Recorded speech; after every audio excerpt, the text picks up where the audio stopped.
নবীর বিদায়ের পর তিনজন ইহুদি মুখের মধ্যে দাড়ি, মাথার মধ্যে পাগড়ি, শরীরে জোব্বা লাগায়া, হাতের মধ্যে তসবি নিয়া মাঠের মধ্যে কুড়া ঘর তৈরি করে তসবি পরে জিকির করে, গ্রামগঞ্জে যায় না, মানুষকে হাদিয়া তোহফা দেয়, কারো কোনো খাবার খায় না। কিন্তু ভিতর দিয়া আল্লাহর হাবিবের লাশ চুরি করার জন্য কবর পর্যন্ত খুঁড়ে কাছে চলে গিয়েছে। নবীজি মদিনার থেকে স্বপ্নে দেখালেন ইরাকের বাদশা নুরুদ্দিন জঙ্গিকে, এই তিনজন আমার লাশ চুরি করার জন্য চক্রান্ত করছে। উনি চলে আসলেন। সংক্ষিপ্ত কথা, আমাদের সামনে অনেক কথা আছে, এই জন্য আজেবাজে সময় নষ্ট করি না বন্ধুরা আমার। তিনি মদিনায় চলে গেলেন, সমস্ত মদিনাবাসীকে দাওয়াত দিলেন, আর মাঝখানে হাঁটতেছেন আর ওই তিনজনকে খুঁজতেছেন। কিন্তু 3 দিন ধরে মেহমানদারি করে ওই তিনজনের ওই একজনকেও দেখা গেল না। মদিনার গভর্নরকে বলেন, দেখো 3 জন ছাড়া পড়েছে। গভর্নর বলেন, ওরা মানুষ তো নয়, ওরা হলো পীর সাহেব। ওরা মানুষ নয়, ওরা মানুষের সমাজে থাকে না, হাদিয়া তোহফা নেয় না, মানুষের সঙ্গে কথাবার্তাও তেমন বলে না। এরা সবচেয়ে ভালো মানুষ, খালি মান দেয়। বলে, ওদেরই আমার দরকার, বলো ওরা কোথায়? মাঠের মধ্যে নিয়ে যাওয়া হলো। ঘর খুলতে, দরজা খুলতে দেরি হচ্ছে, লাথি দিয়ে দরজা ভেঙে ফেলে দিল। দরজা ভাঙার পর তাকায়া দেখে জায়নামাজের উপরে সুন্দর করে একজন বসে আছে। নবীজি যেই 3 জনের ছবি দেখিয়েছে তার মধ্যে একজন জায়নামাজের মধ্যে বসা, সোজা কলারখানা চেড়ে ধরে বলে, বেটা আর 2 জন কই? বলতে চায় না। জায়নামাজ তুলে দেখে পাথর, আর পাথরের নিচের দিয়া সুরঙ্গ করে তখনও পর্যন্ত আমার নবীর লাশ চুরি করার জন্য তারা ভিতর দিয়ে সুরঙ্গ করে চলেছেন। সেই 3 জনকে বের করে নিয়ে আসা হলো। দাও দাও করে আগুন জ্বালিয়ে দিয়ে তাদের 3 জনকে পুড়িয়ে ভস্ম করে দেওয়া হলো। আমার বাংলার জমিনে ওই ইহুদিদের উত্তরসূরিরা বর্তমানে মাজার পুরা, কবর পূজা, যেই জায়গাগুলোতে মানুষ নরমাল জায়গা, যেই জায়গাগুলোতে যেই পীর মাশায়েখদের ভালোবাসে, ওদের কবরগুলোকে দখল করে নিয়ে এখন গাঁজার রমরমা ব্যবসা চালু করে দিয়েছে। কথা বলুন ঠিক কিনা? লবণ এবং চিনি দুটাই দেখতে এক মতন, কিন্তু 2টার কাম এক, 2টার দাম এক। চিনির দাম দিয়ে লবণ কিনা যায় না, ভালো পীরের নাম বলে ভণ্ডামি করা যায় না, অথচ প্রত্যেকটা মাজারে মাজারে আজকে ভণ্ডামি চলছে। কথা বলুন ঠিক কিনা? মরা মানুষের কবরে টাকা দেয়, এস মুশকিলা। আরে বাবা, মরা মানুষের কবরে টাকা দাও কেন গো? এ মরা মানুষ কি মিষ্টি কিনে খাবে নাকি? বাজারে যাবে হুজুর, মরা মানুষ বাজারে যায় তো টাকা দেয় কেন? টাকা দেয় কেন? আপনি টাকা দিয়ে আসেন, রাতের বেলা ওরা চাবি খুলে ভাগ করে নেয়। সুতরাং মাজারে টাকা দেবেন না, পারলে মাজার থেকে কিছু টাকা নিবেন। ওরাও নেয়, তুমিও নাও। কথা বলছেন না কেন ভাই? রাতের বেলা ওরা টাকা ভাগ করে নেয়, তুমিও নাও না ভাই। টাকা দিবেন না। যদি আল্লাহর ওলিকে মহব্বত করেন, কবরের কিনারে দাঁড়ায়া সূরা ফাতিহা, সূরা ইখলাস, দরুদ শরীফ পড়ে তাদের জন্য দোয়া করেন। এটাই হলো সুন্নত তরিকা, ঠিক কি না? আজ সেই দোয়া কালাম নাই, গাঁজা টানতে টানতে মোষ লাল করে ফেলে দিয়েছে। নিজের বাবা ভাত কাপড় পাচ্ছে না, ঠান্ডায় থরথর করে কাঁপতেছে, আর ভণ্ডর কাছে গিয়া বাবা বলে ডাকতেছে। এদের চরিত্রে, এদের ইজ্জতের মধ্যে শয়তান মুতু করে দিয়েছে। কথা বলুন ঠিক কিনা? কি আজব তামাশা! একটা গাঁজাখোরকে বাবা বলে ডাকে। কষ্ট নিলেন নাকি আপনারা? ময়মনসিংহ থেকে মাহফিল করে আসতেছি, বৈশাখ মাসের শেষ বৃহস্পতিবার। তখন রাস্তার কাজ হচ্ছিল, মানে নিচে দিক দিয়ে রাস্তা ছিল। প্রায় 3 ঘন্টার মতন রাস্তায় আটকে পড়ে গেলাম। নামাও যায় না, গাঁজাখোরদের ধোঁয়া। ইসলাম কি বানাইছে কিটা? আল্লাহ জাতিকে সঠিক চক্রান্তগুলো বোঝার তৌফিক দান করুন, বলুন আমিন। কষ্ট পাচ্ছেন প্রিয় ভাইয়েরা? যে সমস্ত ভাইয়েরা গাঁজা খায়, এদের কলিজায় কোরআন থাকলে এই কামটা কি হতো? এজন্য প্রিয় ভাইয়েরা আমার, মূল কনসেপ্টটা হলো, মূল থিমটা হলো, আমরা আমাদের সন্তানগুলোকে কোরআনওয়ালা বানাবো। রহমত আর বরকত দান করবেন কে? আমি এত ওয়াজ করার পর আগামীকাল আপনি আপনার ছেলেকে মাদ্রাসায় ভর্তি করবেন না। আমি এটাও জানি যে কেন ভর্তি করবেন না। আপনি মনে মনে ভেবেছেন যে হুজুর বানালে মনে হয় ভাত পাবে না। তবু আমি ওপেন চ্যালেঞ্জ করে বলছি, ভাত খাবে না যদি হুজুরের মতন হুজুর বানাইতে পারেন, সারা জীবন আল্লাহ বিরিয়ানি খাওয়ার বন্দোবস্ত করে দিবে। সুবহানাল্লাহ বলেন। এই বাংলার জমিনে ভালো যারা খায়, সবচেয়ে বেশি ভালো খায় আলেমেরা। সুবহানাল্লাহ কয় না? ভালো যারা ঘুমায়, কয় না গো? হুজুরের চাইতে বেশি ঘুমানোর কারো ক্ষমতা আছে নাকি? সন্তান প্রোডাকশনের বেলায় কয় না গো? সুবহানাল্লাহ কন না ভাই? এই কোরআনের টাটকা বরকত, জিন্দা বরকত। ওরা মনে করেছে হুজুর বানালে ভাত পাবে না, এখন হুজুর বানালে ভাত না, আল্লাহ সারা জীবন বিরিয়ানি খাওয়ার বন্দোবস্ত করেছেন। সুবহানাল্লাহ বলেন। আহা, আমাদের মতন যদি একটা হুজুর বানাইতে পারেন, সম্মান কারে কয়, কত প্রকার এবং কি কি, খালি বানায়া দেখেন। সেদিন খুলনার এক মাহফিলে গিয়েছি, ভর্তার আইটেম মাত্র 26টা, শুধু ভর্তা। গোস্ত দেখেছিলাম 17টার মতো। গোস্ত এক গোস্ত গো, পাখির গোস্ত, হাঁসের গোস্ত, কবুতরের গোস্ত, মুরগি আবার 2-3 কোয়ালিটি, গরুর গোস্ত করছে, কোনোটা ভুনা, কোনোটা কেমনে কেমনে কেমনে কেমনে করছে। আর হুজুর মানুষ, আলেম মানুষ, জীবনে কোনোদিন আসে নাই, ভবিষ্যতে আসবে কি না, আলেমকে সম্মান করিয়ে ওসিলায় যদি আল্লাহ মাফ করে দেয়। সুবহানাল্লাহ বলেন না? সেদিন ময়মনসিংহে এক মাহফিলে গিয়ে আমি গরুর গোস্ত নেবে না, ও দিবেই এক পিস, আমি সরায়া দেই, সে আগায় দেয়। দেখি তার চোখের কোনায় পানি। আমি বললাম, আমি না নিলে আপনার কান্নার কারণটা কি? বলে, হুজুর আমরা 3 ভাইকেই বাবা মা আলেম বানানোর চেষ্টা করছে, কিন্তু কেউ হতে পারি নাই। বাবায় মারা গিয়েছেন, মা বুড়ো মানুষ, মার স্বপ্ন আজকের মাহফিলের প্রধান বক্তাকে উনি নিজের হাতে রান্না করে খাওয়াবেন। কিন্তু ইমাম সাহেব বলেন, আপনি বুড়ো হয়ে গিয়েছেন, পারবেন না।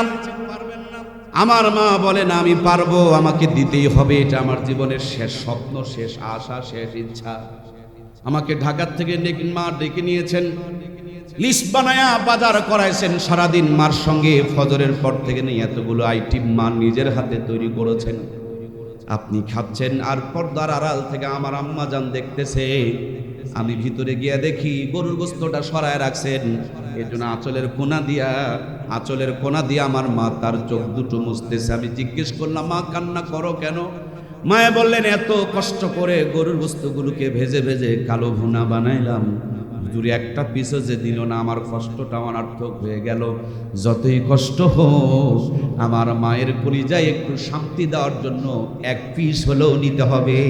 এই কোরআনওয়ালাদের জন্য সাধারণ মানুষের কলিজায় এই মহাব্বত আর ভালোবাসা ঢুকিয়ে দিয়েছেন কে? আজ যদি কোরআনের পাখিটা বেঁচে থাকতো, এই গাইবান্ধায় আজকে আমির মহোদয় এসেছিলেন, আমার ভাইরা জনগণের বন্যা চলে এসেছিল। কোরআনের পাখিটা আসলে আরো 1000 গুণ মানুষ বেড়ে যেত। কথা বলুন ঠিক কিনা? মামুনুল হকের নাম শুনেছেন আপনারা?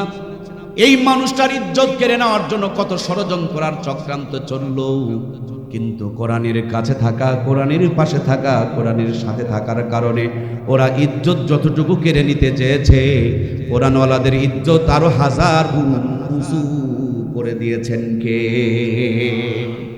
আমার ভাইয়েরা, আমির হামজা নামক আর একজন মানুষ, কি অকাথ্য নির্যাতনটা চলেছে। লোকটা এখন মনে হয় মেন্টালিটি কিছু চাপের মধ্যে পড়ে গিয়েছেন, কথার মধ্যে কিছু ভুলভাল হয়ে যাচ্ছে, মাঝে মাঝে অসুস্থ হয়ে যাচ্ছে।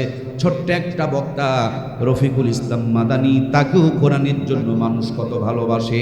এই গাইবান্ধার আমার ভাইয়েরা, পলাশবাড়িতে যদি আল্লামা মামুনুল হক অথবা মিজানুর রহমান আজহারি আসে, আর কোনো মুসলমানের চার দোকানে যদি বসে, দোকানদার যদি চিনতে পারে এটা মিজানুর রহমান আজহারি আর মামুনুল হক, বলুন তো দেখি চা খাওয়ার পর বিলটা নিবে?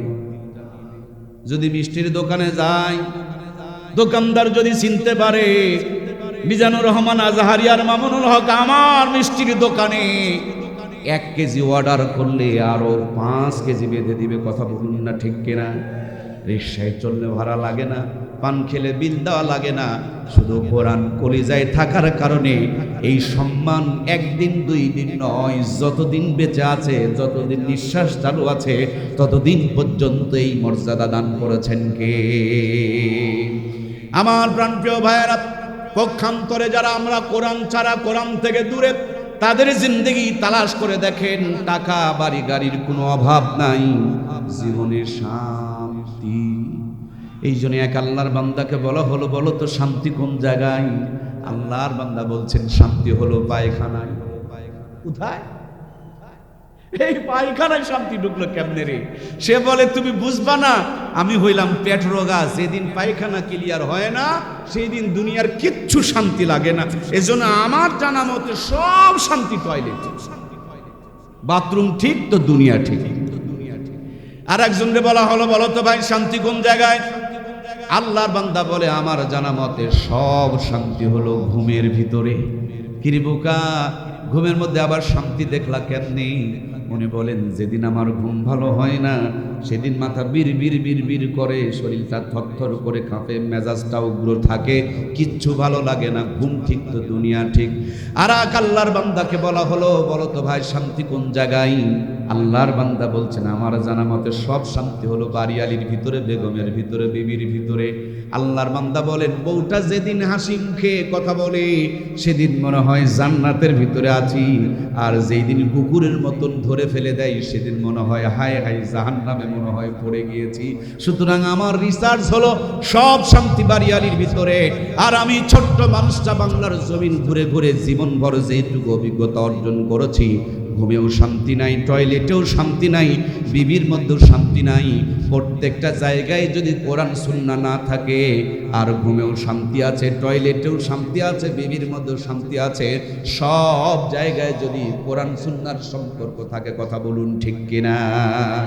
এজন্য প্রাণপ্রিয় ভাইয়েরা আমার, জীবনকে যদি সুন্দর করতে চান কোরআন সুন্নাহ দিয়ে জীবনটাকে সাজান। একটু ফেলে আসা পিছনগুলো দিনগুলোর দিকে তাকায়া দেখেন, আজ থেকে 30 বছর আগে যেদিন ভাঙা ঘরে কোরআনের তেলাওয়াত হতো, যেদিন মেয়েদের মাথায় কাপড় থাকতো, যেদিন মা বোনেরা ফুল হাতা কাপড় পরতো, যেদিন আমাদের ঘরে 5 ওয়াক্ত নামাজ হতো, যেদিন আমাদের মায়েরা এশার নামাজ পড়ে আঁচল তুলে ধরে চোখের পানিগুলো ছেড়ে দিয়ে আল্লাহর কাছে রোনাজারি করতো, এক ঘরে মাসকালার ডালের তেলানি হলে গোটা গ্রাম ছড়িয়ে পড়তো, একদিন আতপ চালের বিরিয়ানি খেলে 2 দিন পর্যন্ত হাত থেকে সুগন্ধ বের হতো।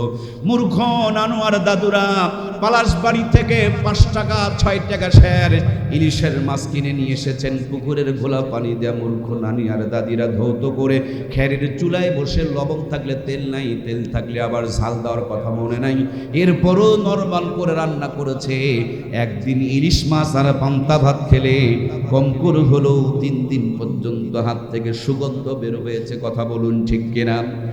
সেই নানি দাদিদের স্মৃতিচারণে পহেলা বৈশাখ উদযাপন করি আমরা। 6 টাকার কেজি ইলিশের মাছ 6000 টাকা দিয়ে সাগর থেকে আমদানি করে নিয়ে আসতেছি আমরা। নরমাল চুলা ভেঙে দিয়ে গ্যাসের চুলা আমদানি করেছি আমরা। সাধারণ মশলা বাতিল করে আধুনিক গুঁড়া মশলা ব্যবহার করছি আমরা। মূর্খ নানি দাদিদের নাতনিদেরকে এমএ পাস করিয়েছি আমরা। কত উন্নতি করেছেন গুণে আপনি শেষ করতে পারবেন না। 6000 টাকার কেজি ইলিশের মাছ রাঁধুনি গুঁড়া মশলা দিয়ে গ্যাসের চুলায় বসে ডিগ্রি পাস বউ রকমারি কায়দায় রান্না করে। রান্নার পর আবার সময় নাকি নিয়ে চেক করতে হয় ইলিশ না সিলভার কাপ, কথা বলুন ঠিক কিনা? আগে কি সুন্দর দিন কাটাইতাম আমরা। কি যুবক ভাইরা নাই নাকি? আমার সঙ্গে একটু হেল্প করুন না। আগে কি সুন্দর দিন কাটাইতাম আমরা, আগে কি সুন্দর দিন কাটাইতাম। ফজর যখন হইতো মুয়াজ্জিন আযান দিত, মধুর আযান শুনে বিছানা ছাড়িতাম আমরা। মধুর আযান শুনে ঘুম ছাড়িতাম। যতই থাকুক কাম আগে নামাজ পড়িতাম, হাজার থাকুক কাম আগে নামাজ পড়িতাম। নামাজ পড়িয়া কোরআন পড়িতাম আমরা, নামাজ পড়িয়া তেলাওয়াত করিতাম। আগে কি সুন্দর দিন কাটাইতাম আমরা, আগে কি সুন্দর দিন কাটাইতাম। জোরে বলুন মারহাবা। আমার প্রাণপ্রিয় ভাইয়েরা, এই তো মাত্র 30 বছর আগে মূর্খ নানি দাদির বিয়ে হয়েছে। হাফ প্যান্ট পরা নানি আর দাদিকে নানু আর দাদুরা বিয়ে করেছে। তখনকার জামানার নগদ 500 টাকা পম দিয়ে বিয়ে করেছে। যেই জামানার 500 টাকা দিয়া আপনার আমার গাইবান্ধা শহরের মিডিল প্লেসে 5 বিঘা জমি কিনে পাওয়া গেছে। ওই 5 বিঘা জমির মূল্য দিয়া যেই নানি দাদির বিয়ে হলো, সেই নানি দাদি আয় পাস, বিয়ে পাস, এমএ পাস ছিল না। সেই নানি দাদি মূর্খ থাকলেও পেট ঢাকা ছিল, শরীরটা ঢাকা ছিল, কোরআনের সাথে সম্পর্ক ছিল, সুন্নতের আদর্শ তাদের জীবন ছিল। ওদের পেটে 12টা 18টা 15টা সন্তান জন্মগ্রহণ করেছে। একটা নানি দাদিকে কষায়খানা নিয়ে পেট চিরে বের করতে হয় নাই। প্রত্যেকটা সন্তানকে নরমাল কায়দায় ডেলিভারি করেছে, বুকের দুধ খাওয়ায় লালন পালন করেছে। কোটার দুধ ছিল না, গাভীর দুধের দরকার পড়তো না, বাচ্চার দুধ খেয়ে শেষ করতে পারতো না। এখন তো ডিজিটাল জামানা, প্রত্যেকটা চেয়ার খালাম্মা, ফুবি আম্মা, চাচি আম্মারা দখল করে নিয়েছে। আমাদের কপালে দামি কোনো চেয়ার খুঁজে পাওয়া যায় না। নিজেদের নিরাপত্তার জন্য ইফটিজিং, যৌতুক আর নারী নির্যাতনের আইন পাশ করেছে। কোরআন সুন্নাহ না থাকার কারণে আইনের উপরে নোক্তা পরে আইন যেন গাইন হয়ে চলে গিয়েছে। 18 বছর আগে বিয়ে দেওয়া যাবে না, বিয়ের পর পর বাচ্চা নেওয়া হবে না। কত কত যেন গ্রামে গ্রামে ফিরি ফিরি সাপ্লাই দেয়, যাতে করে বিয়ের পর আরো 5 বছর কাটায় দিতে পারে।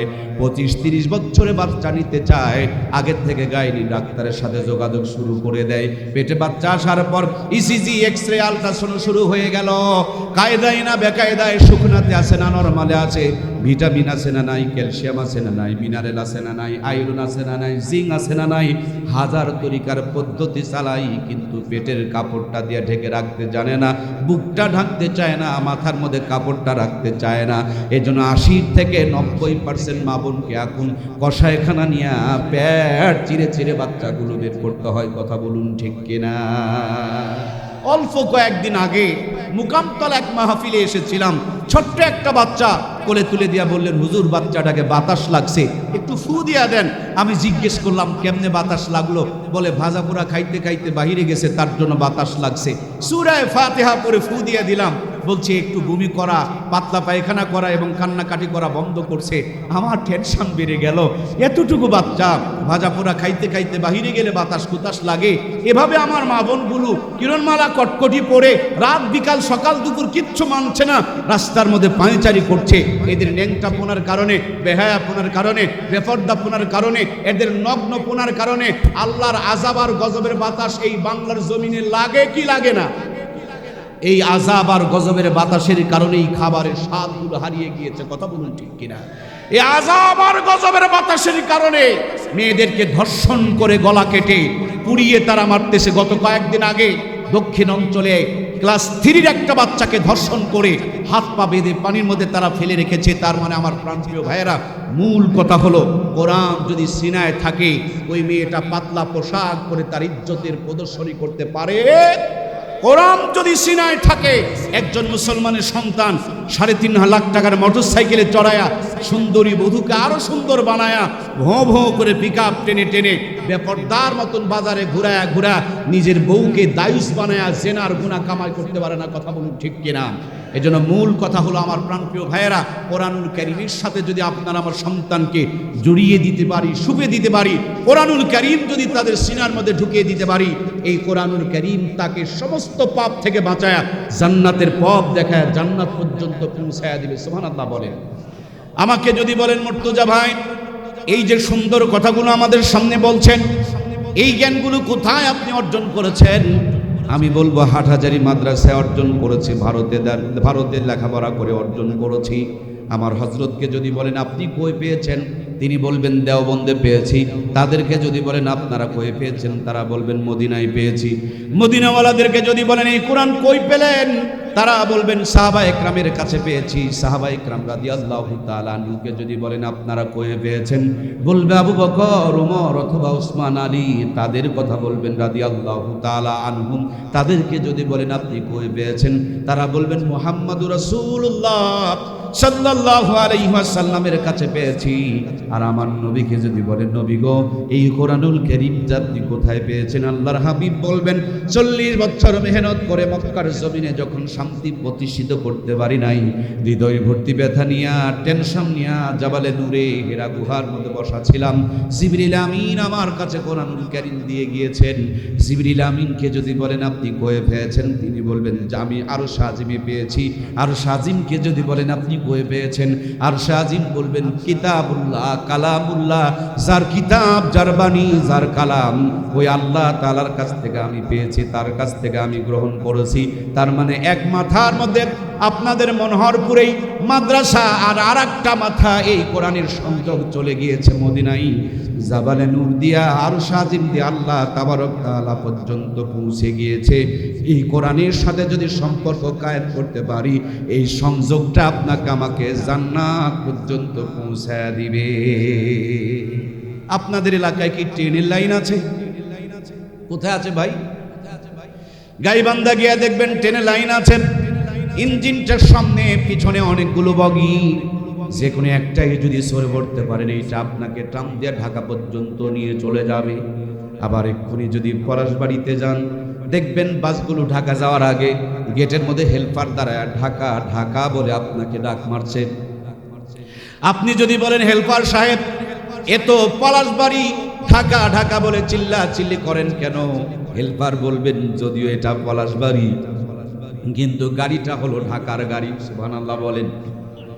মাত্র 700 টাকাতে টিকিট কেটে সিটে বসেন, চোখটা বন্ধ করে নাক টেনে টেনে একটা ঘুম দিয়ে দেন। সকাল যখন হয়ে যাবে আমি আপনাকে ডাক দিব, চোখখান খুলবেন আর পলাশবাড়ি নয় সরাসরি আপনি ঢাকায় পৌঁছে যাবেন। তেমনি আমি আল্লাহর প্রতি একিনার বিশ্বাস নিয়ে আপনাদেরকে বলছি, জান্নাত জান্নাত জান্নাত, এটা হলো জান্নাতের গাড়ি। এই গাড়িটা আপনাকে আমাকে জান্নাতে নিয়ে চলে যাবে। 60 থেকে 70টা বছর যদি এই কোরআনের প্রতিষ্ঠানের সাথে নিজের জীবনের সম্পৃক্ততা অর্জন করতে পারেন, এই কোরআনুল কারীমের গাড়িটা আপনাকে আমাকে মিজান হাসর ফুলসিরাত পাড়ি দিয়া জান্নাত পর্যন্ত পৌঁছায় দিবে।